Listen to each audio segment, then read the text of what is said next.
Assalamualaikum warahmatullahi wabarakatuh. Perkenalkan, nama saya Rahma Sabrin Latifani dari TI 3703. Saya akan mempresentasikan hasil kerja praktek di PT Pertamina RU6 Balongan dengan judul Optimasi Komposisi Total Intake Crude dan Kapasitas setiap unit dengan pertimbangan nilai gross margin pada bulan Juli 2016 di PT Pertamina RU6 Balongan. Latar belakang saya mengangkat judul Optimasi Komposisi Total Intake Crude dan Kapasitas setiap unit dengan pertimbangan nilai gross margin, yaitu setiap harinya unit proses terus melakukan produksi, maka setiap harinya juga unit tersebut membutuhkan sumber feed untuk diolah. RU6 Balongan ini juga memiliki tanggung jawab untuk menentukan jumlah crude oil yang dapat masuk ke dalam tangki yang tersedia. Maka, hal ini perlu dipertimbangkan kapasitas dan spesifikasi unit produksi yang optimal, serta kebutuhan crude oil dari tangki bahan baku yang harus disesuaikan dengan komposisi feed unit yang dibutuhkan. Selain itu, juga mempertimbangkan gross margin yang diproduksi oleh PT Pertamina. Rumusan masalah yang saya identifikasi yaitu pertama, berapakah komposisi crude oil yang optimal untuk memenuhi seluruh produk? Kedua, berapakah volume dan jenis crude yang harus diolah di unit CDU, AHU, dan RCC, kemudian nafta pada unit KLBB sehingga didapatkan gross margin yang optimal. Yang ketiga, berapa feed crude yang diolah untuk mencapai optimal. Yang keempat, berapakah nilai gross margin yang optimal dari pengolahan crude dan nafta. Maka, dengan rumusan yang masalah yang sudah saya jelaskan, tujuan saya yaitu pertama, mengetahui komposisi crude oil yang optimal untuk memenuhi seluruh produk. Yang kedua, mengetahui kapasitas setiap unit yang optimal. Yang ketiga, mengetahui feed yang diolah untuk mencapai optimal. Yang terakhir, mengetahui gross margin hasil dari optimalisasi. Teori pendukung untuk memecahkan masalah optimasi yaitu pertama, operational research. Operational research adalah ilmu yang mempelajari tentang bagaimana menentukan suatu tindakan terbaik dalam suatu keterbatasan research. Nah, operational research ini bertujuan untuk memperoleh kondisi yang optimal dari keterbatasan research tersebut. Terdapat beberapa tahapan-tahapan dalam operational research. Yang pertama, merumuskan masalah atau variabel keputusan, tujuan, dan constraint. Yang kedua, pembentukan model. Yang ketiga, mencari penyelesaian masalah. Yang keempat, validasi model. Yang kelima, penerapan hasil akhir. Dan yang terakhir adalah implementasi. Nah, yang kedua, terdapat linear programming merupakan suatu model yang dipergunakan untuk pemecahan masalah, pengalokasian sumber-sumber yang terbatas secara optimal. Nah, linear programming ini juga mencakup perencanaan kegiatan untuk mencapai suatu hasil yang optimal, yaitu hasil yang mencerminkan tercapainya sasaran tertentu, paling baik di antara alternatif yang mungkin dengan mempergunakan fungsi linear. Dan yang terakhir, menggunakan fitur solver dalam Excel. Karena saya mengambil linear programming maksimasi, maka solver dengan fungsi tujuannya yaitu maksimasi.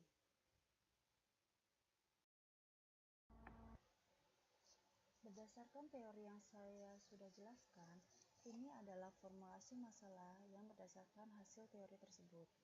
Yang pertama, variabel keputusan yang saya ambil adalah komposisi total intake crude yang harus diolah RU6 Balongan dengan harga yang sudah ditentukan oleh pasar.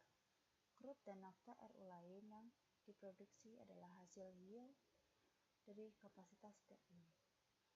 Yang kedua yaitu fungsi tujuannya yaitu maksimasi dengan keterangan tersebut. Kemudian constraint. Pembatas crude yang diterima oleh RU6 Balongan merupakan crude yang dibeli pada bulan Juni.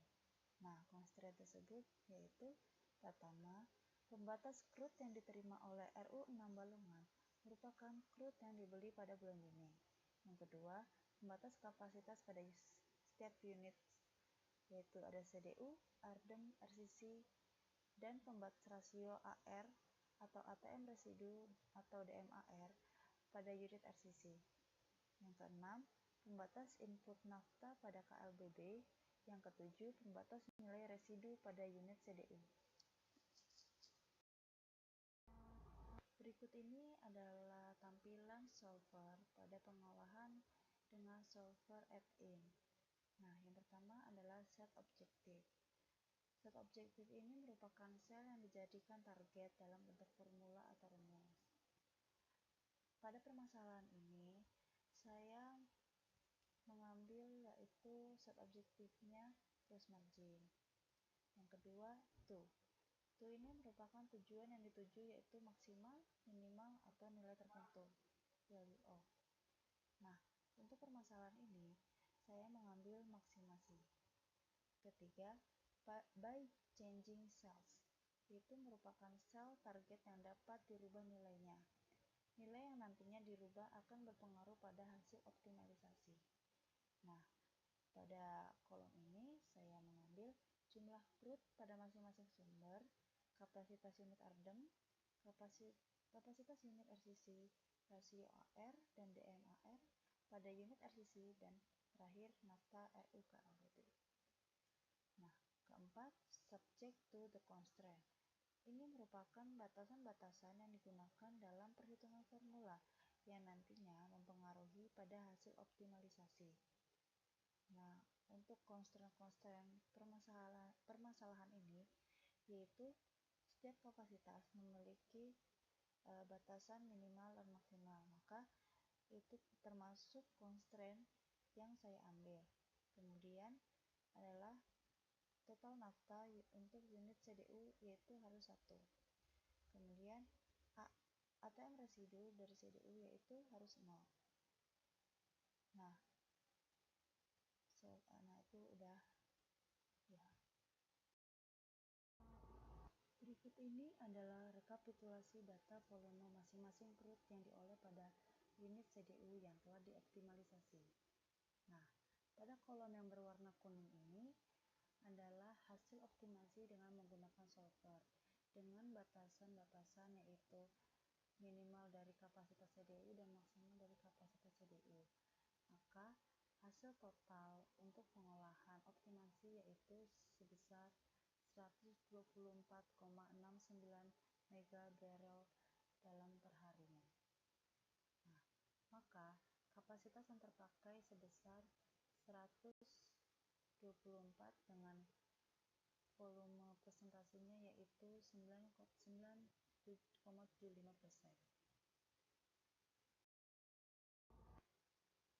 Dari hasil rekapitulasi data volume masing-masing crude yang diolah pada unit CDU yang telah dioptimalisasi, nah ini merupakan produk yang dihasilkan pada unit CDU, yaitu berupa gas, nafta, kerosin, solar, dan residu.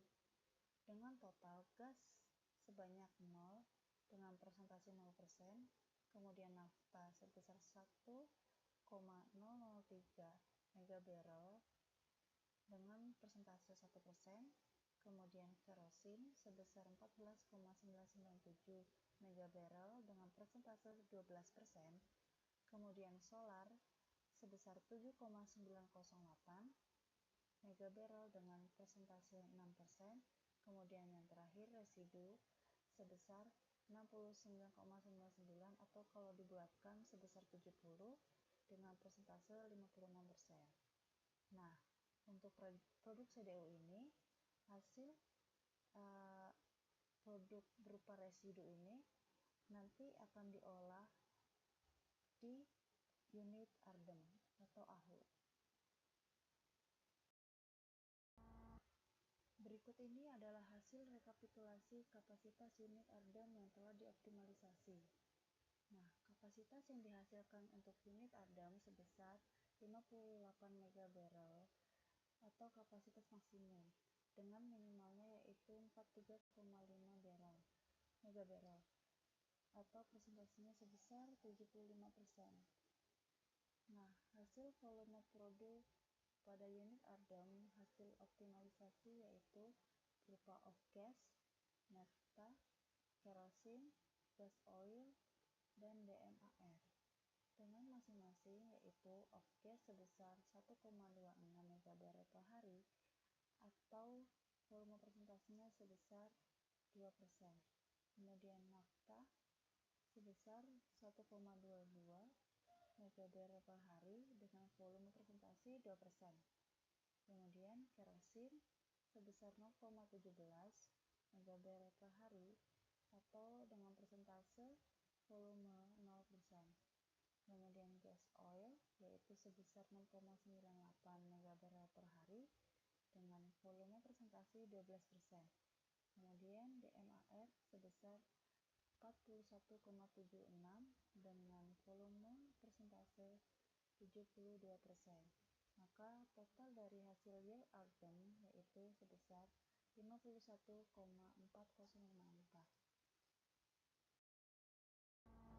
Berikut ini adalah kapasitas unit RCC bulan Juli yang telah dioptimalisasi.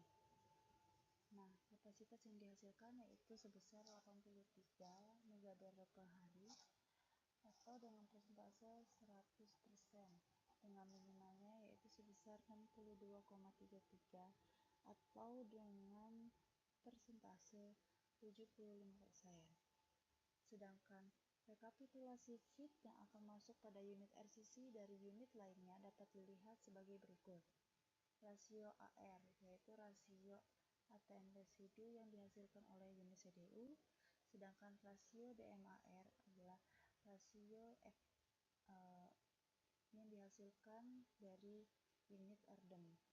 Dengan masing-masing rasio AR yaitu sebesar 11,99 MB per hari yaitu dengan 20,32%. Kemudian rasio DMAR sebesar 41,76 MB per hari atau dengan persentase 77,68%, dan totalnya yaitu sebesar 53,759 MB per hari. Nah, hasil RCC yang sudah dioptimalisasi sebagai berikut. Terdapat off-gas, propilen, LPG, RCC nafta, LCO, decan, coke. Nah, masing-masing memiliki kapasitas sebesar off-gas yaitu 7,1 MB, propilen 8,6 MB, LPG sebesar 14,18 MB, RCC nafta sebesar 48,97 MB, LCO sebesar 7,21 MB, decan sebesar 7,57 MB, dan coke-nya sebesar 0. Dan total yang dihasilkan untuk produk unit RCC sebesar 93,7435. Selanjutnya untuk kapasitas unit KLBB. Unit KLBB ini menerima feed berupa produk nafta hasil dari unit CDU, Ardem, dan RU lainnya. Nah, berikut ini adalah rekapitulasi feed untuk KLBB dapat dilihat pada tabel berikut. KLBB yang dihasilkan sebesar 52 MB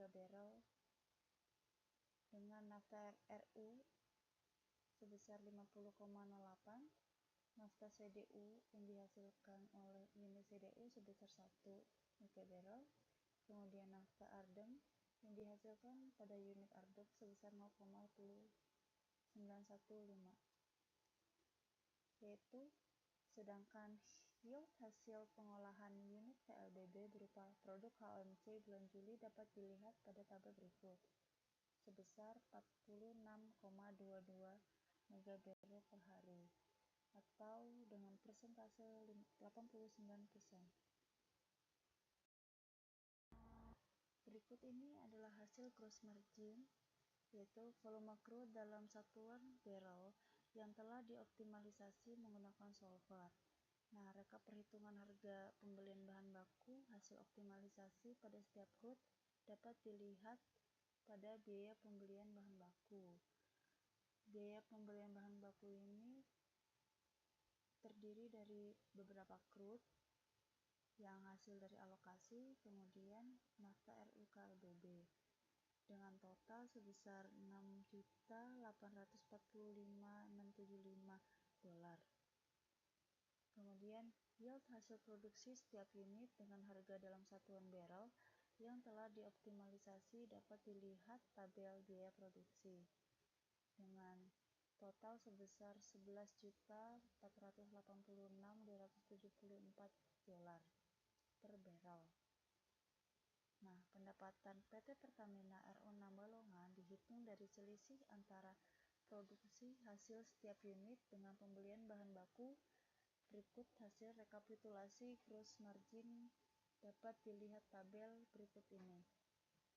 Total produksi yang dihasilkan 11.400.000, kemudian total pembeliannya sebesar 6.800.000 dan hasil gross margin yaitu 4.640.599 per barrel.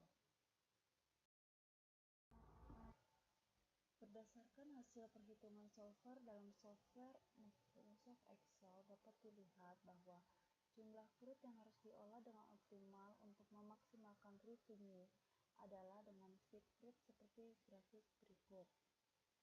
Nah, dapat dilihat bahwa pengolahan crude LSWRV 1250 jauh lebih besar dari crude lainnya. Hal tersebut karena crude tersebut memiliki residu yang sangat tinggi atau super heavy. Semakin tinggi residu, semakin banyak yang diolah karena RU 6 Balongan dirancang untuk mengolah crude dengan kapasitas residu yang cukup besar, sebesar 62% dari total feed. Bahan baku crude lainnya seperti crude duri juga cukup tinggi. Hal ini juga disebabkan residu cukup tinggi agar bisa diolah secara optimal. Selain itu, crude duri memiliki harga lebih murah daripada crude lainnya, dan crude duri itu sendiri dihasilkan oleh PT Pertamina. Setelah itu, crude banyu urip. Feed crude yang diperoleh cukup tinggi, sebesar 23%. Hal ini dikarenakan memiliki stok awal yang cukup besar, maka crude tersebut diolah.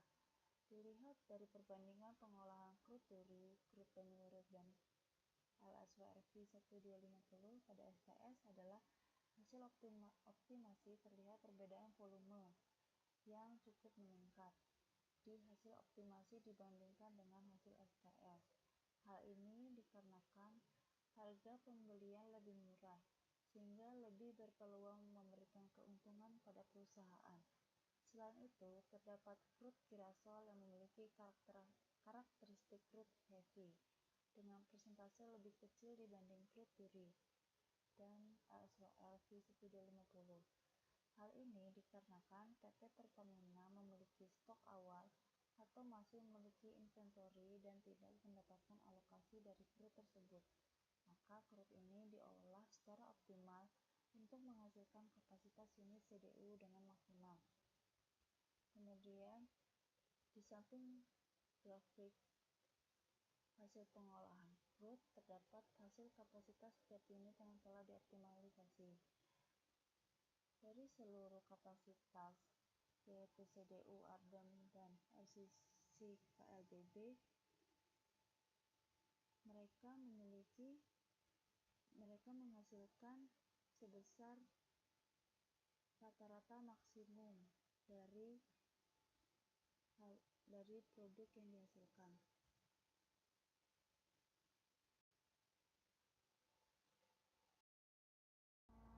Kesimpulan yang didapat dari hasil perencanaan ini adalah sebagai berikut. Pertama, volume bahan baku yang optimal berdasarkan hasil solver adalah crude duri sebesar 37,10 megabarrel, crude banyu urip sebesar 28,86 megabarrel, crude kirasol sebesar 5,58 megabarrel, crude LSWRV 1250 sebesar 53,02 megabarrel. Kedua, total kapasitas unit yang optimal berdasarkan hasil solver adalah unit CDU dengan kapasitas 124,69 megabarrel, kemudian unit ARDEM dengan kapasitas 58 megabarrel, RCC sebesar 83 MB dan feed CLBB dengan kapasitas yang dihasilkan 52 MB dengan rata-rata kapasitas yang dihasilkan sebesar 100%. Ketiga, hasil yield yang dihasilkan unit CDU yang optimal yaitu gas sebesar 0 MB, nafta CDU sebesar 1 MB, kerosin sebesar 14,99 MB, solar sebesar 7,9 MB, residu sebesar 70 MB. Keempat, hasil yield yang dihasilkan unit Ardem yang optimal yaitu off gas 1,26 MB, nafta Ardem sebesar 1,22 MB, kerosin sebesar 0,17 MB, gas oil sebesar 6,9 MB, DMAL sebesar 41,76 MB. Hasil rasio AR yang telah dioptimasi sebesar 11,9 MB. Hasil rasio DMAR yang telah dioptimalisasi sebesar 41,76 MB. Hasil yield unit RCC yang optimal yaitu off gas sebesar 7,10 MB, propilen 8,69 MB, LPG 14,18 MB, RCC nafta 48,97 MB, LCO sebesar 7,21 MB, Diken sebesar 7,57 MB, dan terakhir Coke 0 MB. Keuntungan yang diperoleh dari hasil pengolahan kapasitas setiap unit dengan kapasitas sebesar maksimumnya yaitu 100%, maka hasil optimasi didapatkan dari selisih antara pengeluaran pembelian bahan baku dan biaya produksi. Keuntungan yang didapatkan dari hasil solver adalah sebesar 4.640.599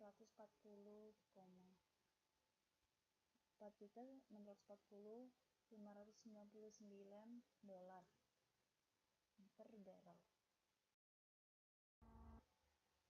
Untuk saran pada permasalahan ini dan didapatkan hasil optimalisasinya yaitu pertama, memperbanyak alokasi crude duri LSWRV 1250 atau yang memiliki residu super heavy agar mendapatkan yield yang optimal sehingga akan membuat gross margin semakin besar. Yang kedua, mempertahankan kapasitas produksi setiap unit agar kebutuhan produksi dapat terpenuhi, khususnya untuk semua produk. Yang ketiga, mengoptimalkan crude dan kapasitas setiap unit untuk meningkatkan gross margin. Terima kasih sudah mendengar hasil presentasi laporan kerja praktek di PT Pertamina RU6 Balongan. Semoga hasil presentasi ini bisa bermanfaat untuk kedepannya dan penelitian selanjutnya untuk lebih baik lagi. Kurang lebihnya mohon maaf. Wassalamualaikum warahmatullahi wabarakatuh.